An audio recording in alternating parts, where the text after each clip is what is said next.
Good afternoon, guys. Welcome to Upfront with Caz. Today is Inside the Ring, and today we'll be interviewing Colin Nathan. Is coming. Today, what I want to talk to Colin Nathan about is the fights in history. Basically, the fights that changed history. There's so many different fights in history. An exciting show. What's up, Colin Nathan? How are you doing, sir? Viva Caz, what's up, bro? You're looking like a professional. You're like all eloquent with the glasses. I got my glasses as well. Should I get them? Get them, bro. Let's collaborate and both wear glasses. Too much sparkle. So last week we had our first show in the ring where we talked about strength out of struggle. And first of all, we unpacked your career and working with Heckley Butler, the ups and the downs.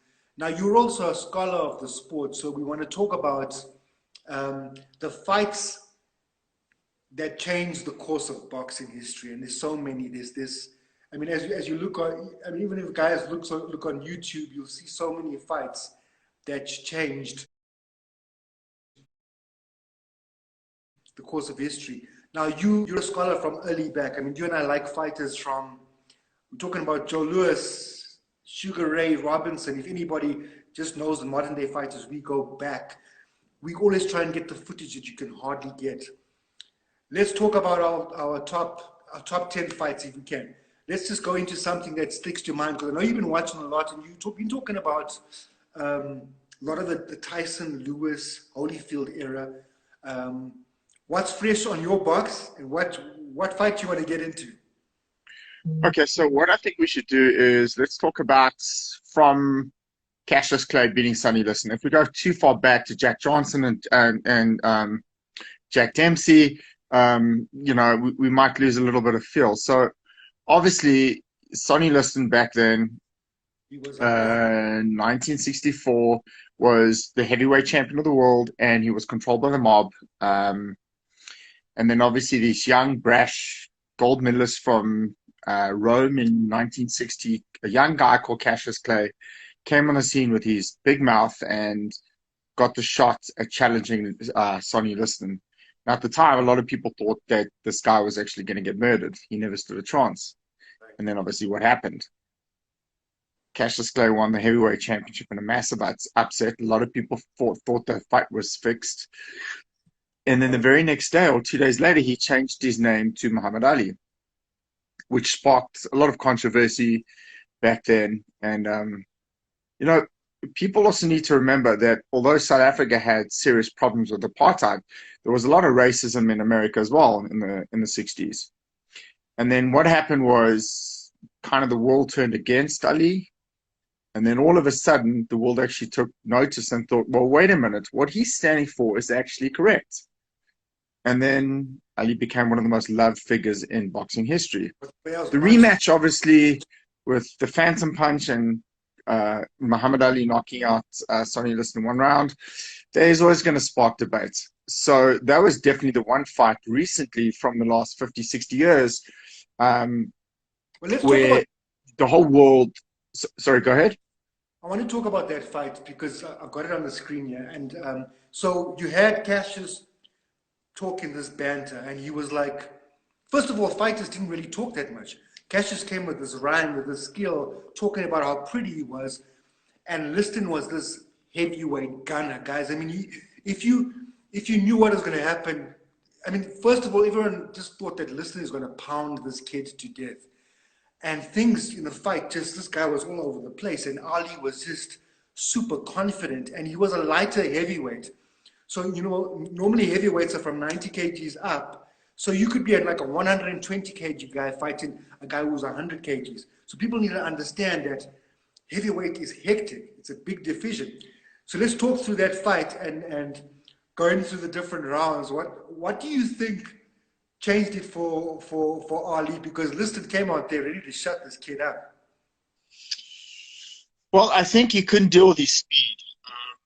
I don't think that Liston was in the greatest shape for the fight. I think that he probably felt like the rest of the world at the time that it would be a very easy fight.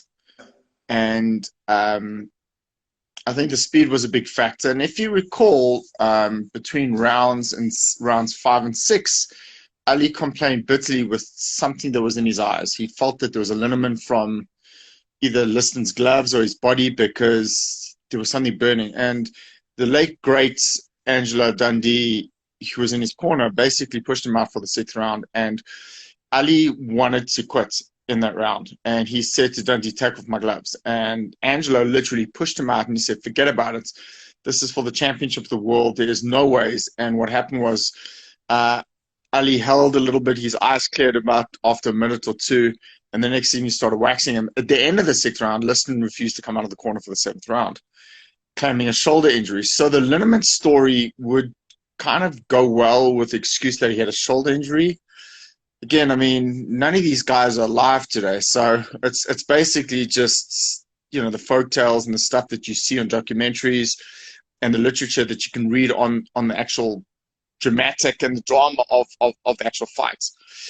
Do I think Cassius was going to win the fight irrespective of the shoulder injury? I do. I just think he was just too smooth, too quick, and Liston wasn't prepared for a fighter who was going to dance for literally 15 rounds and beat him on points. Yeah. Let's go to another fight, because first of all, guys out there, if you're watching this, you got to look out for that Cassius Clay-Sonny Liston. I think it was 1964. There were situations where Liston was jabbing and Ali was like, similar to Wilder and Fury, Ali was getting that head just underneath. He was just, you know, just moving under that heavy hammer. And in that round where you said that the eyes were blurred, it was almost like you feel they may have put in something on Liston's gloves that burned. It was more than the sweat, because we know sweat can burn, but it was like they put some, I'm not saying if they did or not, but they could have put in some extra stuff, or Vicks even, who knows, on the eyes, and then that could have affected everything else. But once it cleared, he became an awesome fighter again. So that's the one fight. Let's go into another fight from then onwards, because like you said, after that day, he changed. After that fight, he became Muhammad Ali. And it's so funny that we only give flowers when people are gone, because the dude is fighting for humanity, for unity, for anti-war, and everyone turned against him. And only after the fact did they come to. Now we look back at people like that and go, oh, wow, if only we had. But anyway. Yeah, it's one of those things when people only are happy and respectful, well, not happy. People only admire fighters, unfortunately, when they pass. And that's just a sad reality of life.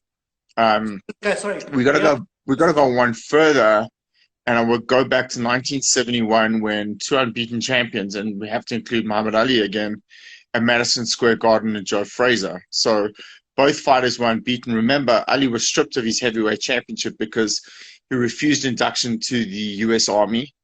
Yep. And that, you know, that's one of the points that I was making earlier, is that people, you know, in the beginning, because of the religion change and so forth, and obviously a certain degree of racism in America, people didn't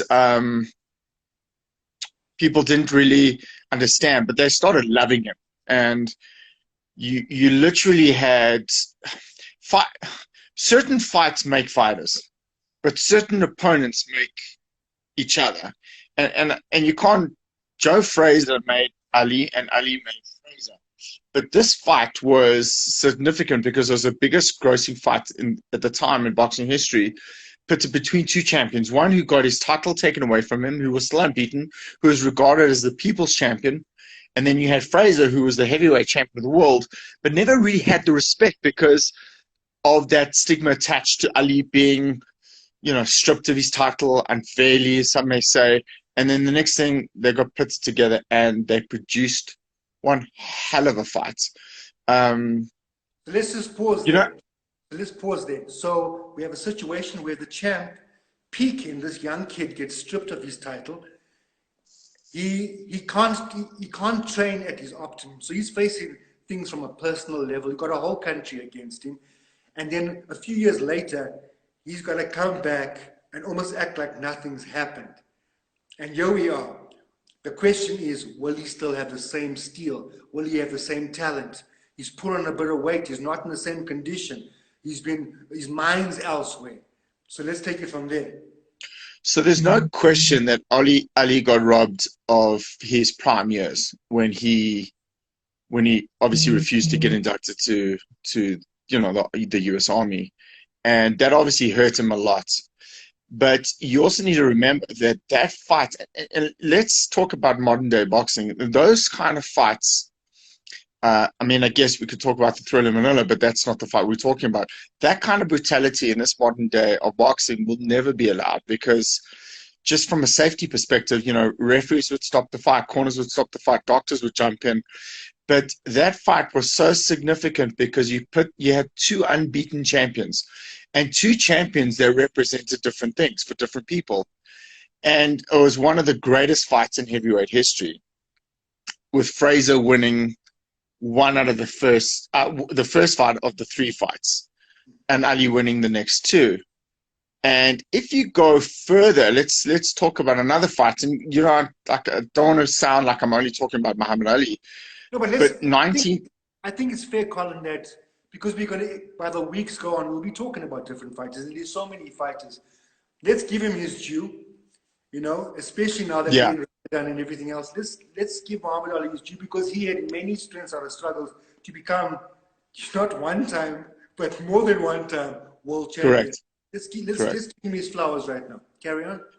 Just big shout out to Michael Tamara from Australia. Viva, brother. Love you lots. I see you joined. The one thing we can't also escape is 1974, when Ali, against all odds, reclaimed the title from George Foreman. The Rumble in the Jungle. And in Zaire, 74, again, Ali was, and a lot changed stylistically with Ali. Before he lost or stripped of his title for refusing to be inducted to the U.S. Armed Forces, he lost a lot of his prime, and like I said, particularly his legs. So his style changed. He wasn't bouncing as much. When he got older and progressed, he would do that famous rope-a-dope, where he lay on the ropes and try and wear his opponent down. And he did that to perfection against Foreman. Now, Foreman was this arrogant, sullen, abrasive heavyweight champion who really wasn't very popular with the media back then, wasn't charismatic like Ali was. And Ali really, really got to him mentally and psychologically. And if you recall, the fight was actually postponed because Foreman got cut and they had to reschedule. So that obviously hampered everyone's preparations for the fight. But also because Ali kind of took to the streets, they came up with this Ali Bombaye, which means Ali kill. So by the time the fight happened, and it was in a dilapidated stadium, in Africa, the crowd fell in love with Ali, as the world did.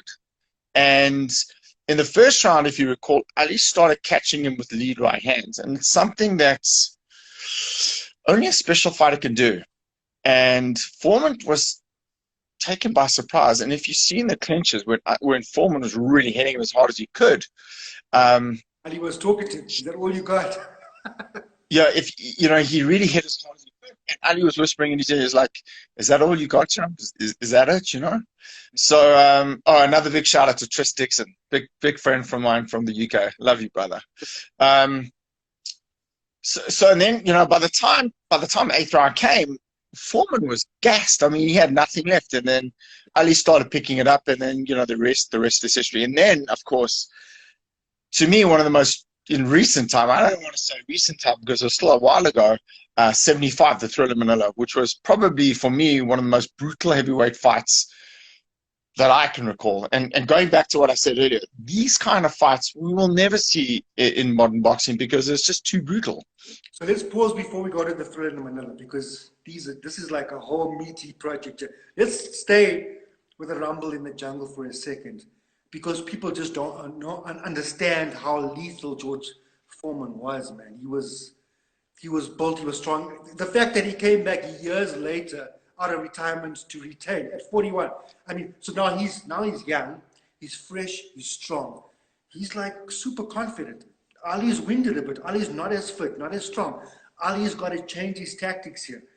Ali's playing with him. But Ali predicts almost what's going to happen. That's the cocky thing about him. So he knows he's got to change his style. He feels the momentum of the crowd. He's tiring out Foreman. And his rope-a-dope is quicker now, because this is when he's first on to rope-a-dope, because it's before he's getting pounded in the later years. So he's tiring out Foreman, and then when he comes back, he just lays it out. It's remarkable to watch. So guys, check out that fight as well, the Rumble in the Jungle. Okay, now let's go to Thriller in Manila.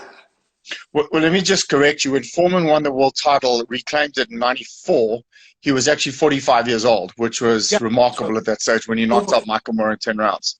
Okay. So, yeah, I mean, look, I'm actually busy reading a Frazier book at the moment. Ali was not kind on Frazier during their careers. He was not kind. And Frazier bore a lot of resentment toward Ali. Dude, it's like an MC. Look, I like my hip hop. So it's like, imagine the top MC, but dissing you non-stop and you got no comeback. It's like Tupac dissing you and you have no answer. Ali was like one of the original MCs, bro. It was crazy. That's what I'm saying. He was a pioneer. He changed the face of boxing. He was one of those guys. Even to this day, he's just cherished and loved. So it's just very interesting, because obviously you read Ali books and you read Frazier books and you get two different perspectives on. I know they probably now up in the heavens laughing and dancing together, probably sparring and talking about their great fights. But I really felt that.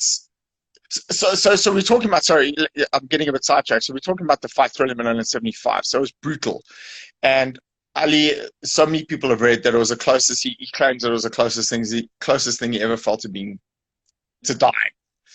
And then obviously Frazier wasn't allowed out for the last round by the great late Eddie Futch. Before going to that fight, Colin, you've been there. We know that. Let's talk about the weather in Manila first of all. The weather. Well, I wasn't at that fight, but I've been in the Philippines. I wasn't born yet, but no, it's really a hot environment. It's a really, really hot environment, and obviously the humidity is crazy there in the Philippines. So, and I think that obviously had a lot to do with everything. But just the interesting thing, and it's something we obviously do need to talk about, because most fighters never know when to call it a day. But I actually think that Ali should have called it a day after that fight. And obviously he went on and he defended his championship, and he obviously lost to Leon Spinks in a massive upset, and then reclaimed it back in I think it was 78. To become the only fighter at the time to become a three-time heavyweight champion of the world. And then, unfortunately for him, he got offered, what was it, $8 million, I believe, to fight Larry Holmes, who was back in the day a sparring partner for Ali. And here's the thing with Holmes, is that I don't think he gets enough respect and credit, and that's because he came after Ali. And had Ali been not in the equation before, I really think Holmes would have been regarded as one of the greatest heavyweights. Well, I still think he's one of the greatest heavyweights of all time. But that fight was just so sad to see. And of course, he fought Trevor Berbick thereafter, which was just in the Bahamas, which was just ludicrous. So the deterioration was evident to see. I mean, you could hear it in his interviews. You could hear it in his interviews when he was getting ready for the Holmes fight. Just a sad, and I was very fortunate to meet the late Angelo Dundee. Sorry to disturb you. As an Ali fan, I wish that fight didn't go ahead. And a part of me wishes that something would have changed to have cancelled that fight, because Holmes knew Ali at his peak.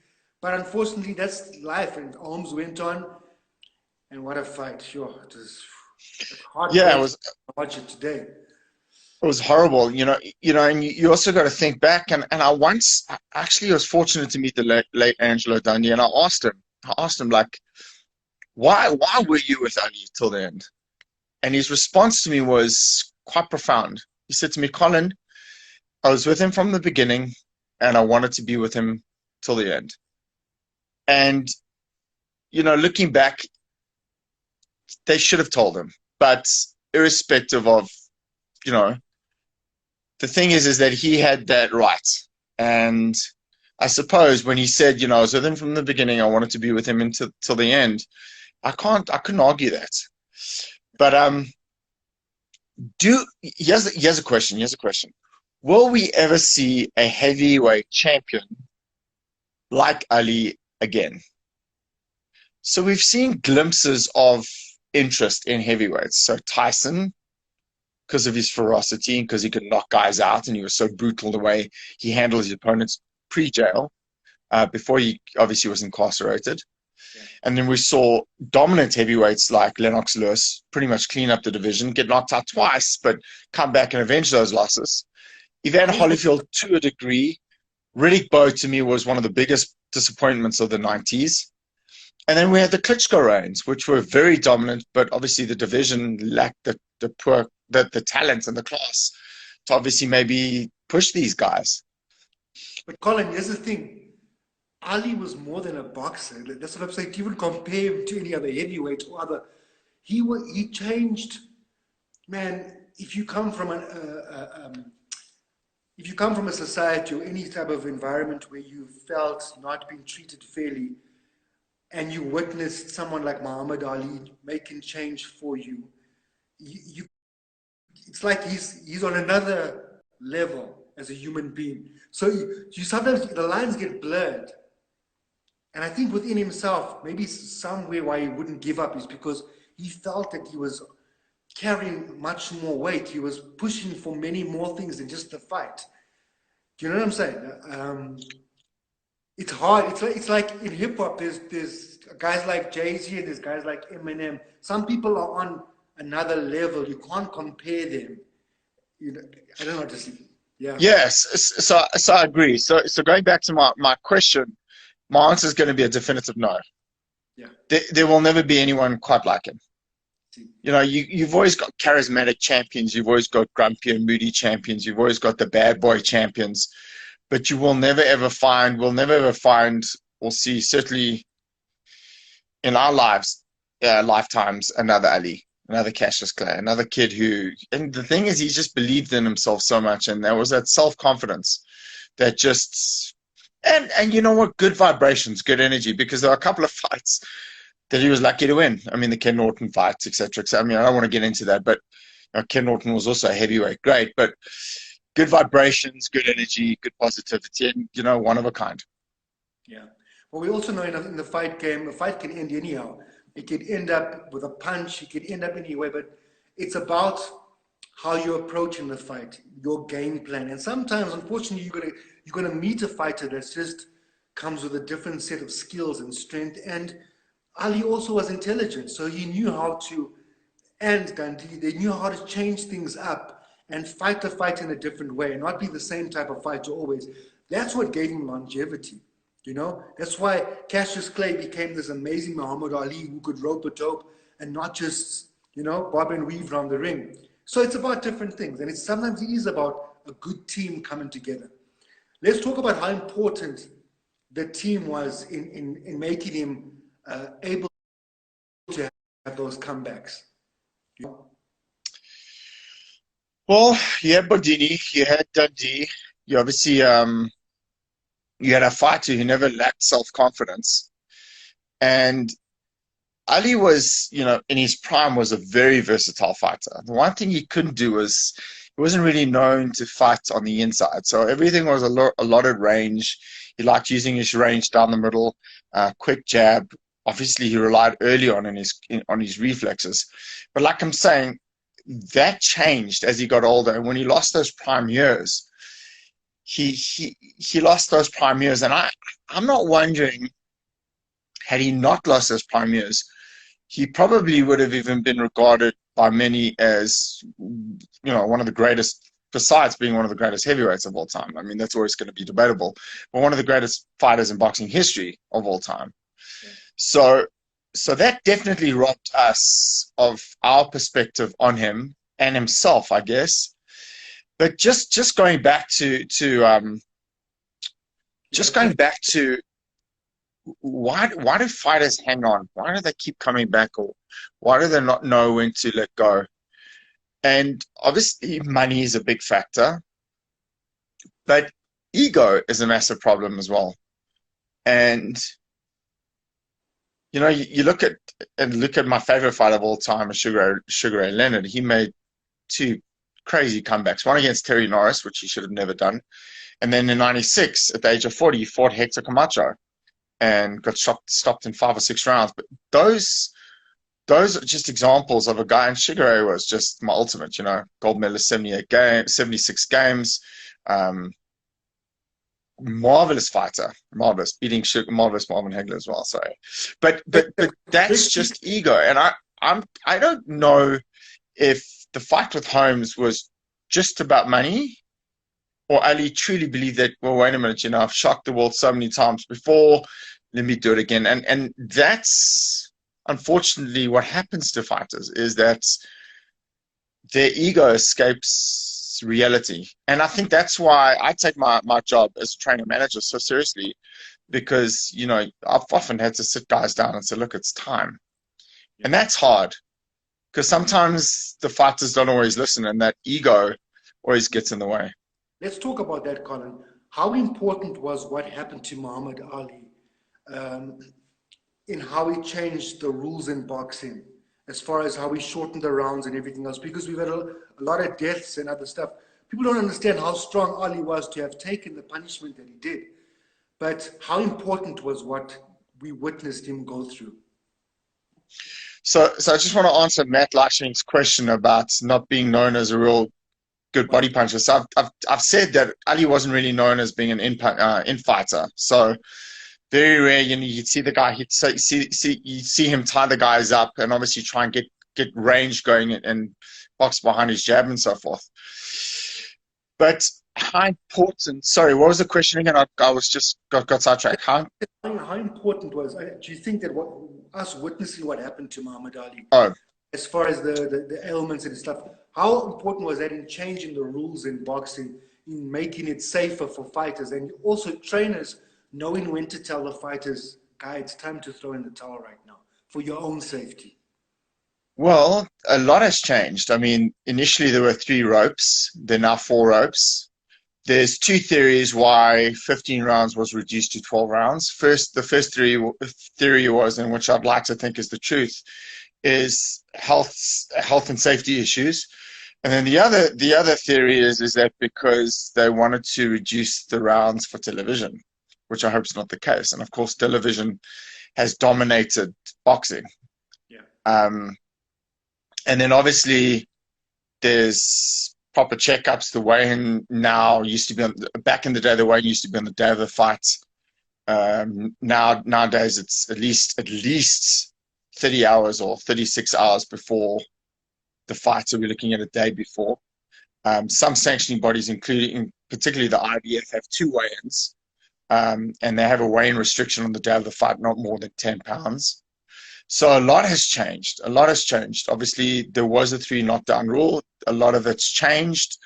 And you'll see if a fighter goes down and he or she's deemed unconscious, you see the referee not even bothering to count. Well, back in the day, the referee will count, 9 and out, and then obviously then would try and revive the fighter. So if you look back to what it is now, the safety has improved so much over the years, and I think justifiably. Obviously, there's been deaths in boxing. I mean, last year we didn't have a great year at all. It was horrible. Yeah. But by and large, boxing will always be and remain a hurt sport. People can always make the comparison, well, there's more deaths in rugby or there's more deaths in motocross, but people need to actually understand the motive of boxing, and unfortunately, we can't escape it. But I'm not even going to dwell on that. I'm going to say this, and I'm going to keep saying this to anyone who interviews me, that boxing saves lives. I don't care what anyone says. Boxing saves lives. And why do I say that? And you talk about struggle, which is obviously your theme for a lot of these interviews, Caz, is that a lot of these fighters come from nothing. And if it wasn't for their 2 fists making something of their lives, they would either be in jail, they'd either be committing crime, or they'd be dead. So boxing saves lives. So I think that's an awesome way to do our closing. So I think if there are any young fighters out there that are wanting to get into the game or are willing to learn more about the sport, what do you think the most important things they need to focus on before deciding to put those gloves on? The one thing, you got to make a commitment. Boxing is not one of those sports where you can just, decide that you want to be a fighter. It's just, there's got to be something in you. I mean, you got to have some sort of skill. I mean, I've met some idiots and clowns over the years coming up to the gym and coming into my office saying, "Yo, well, I've had 50 street fights and I want to be a fighter." I'm like, different. Just laugh it off, And also, boxing is a sport where giving your very best isn't good enough. You need to go beyond giving your very best. And if you're prepared to give more than your very best, and you dedicate it to that sport, the sport of boxing, then maybe, and it's a very thin maybe you can make it. Yeah. But boxing, by and large, is a very, very difficult but beautiful sport. Someone asked me once, they said to me, why did you always want it? Why Heki in particular? It was actually a client of mine. He's about 74. He says, what was it about Heki that made you want to work with him? I said, it was beyond skill. It was about this kid's heart. I said, if you ever want to be in a corner with somebody, you want to be in a corner with someone that's got so much heart that when a normal person feels like giving up, this person's got that extra wind, that extra mind power, that extra will to keep on going. Because that's where the power is. You know what I'm saying? Yeah, exactly. So I'm glad you touched on mind power. I mean, boxing is such a strong component of that. Some fighters will mentally break down after having a bad round or two rounds, especially in a championship fight, and they kind of cave in. But the fighters that succeed, particularly in those situations, can assess, adapt, and change. And that's why Floyd Mayweather, and I don't like him personally as a human being, but certainly as a fighter, I mean, the guy is just incredible. He's a genius because he can assess and adapt and change in a fight. And that's what makes him so great. And Ali, funny enough, was exactly one of those fighters. Big up, Little John. Love you, brother. He was one of those guys who could, things weren't going, so he'd adapt. He was very versatile. And that's what makes great fighters. And Heki Butler, I'd have to say, is one of those fighters who's versatile and he's great. Yeah.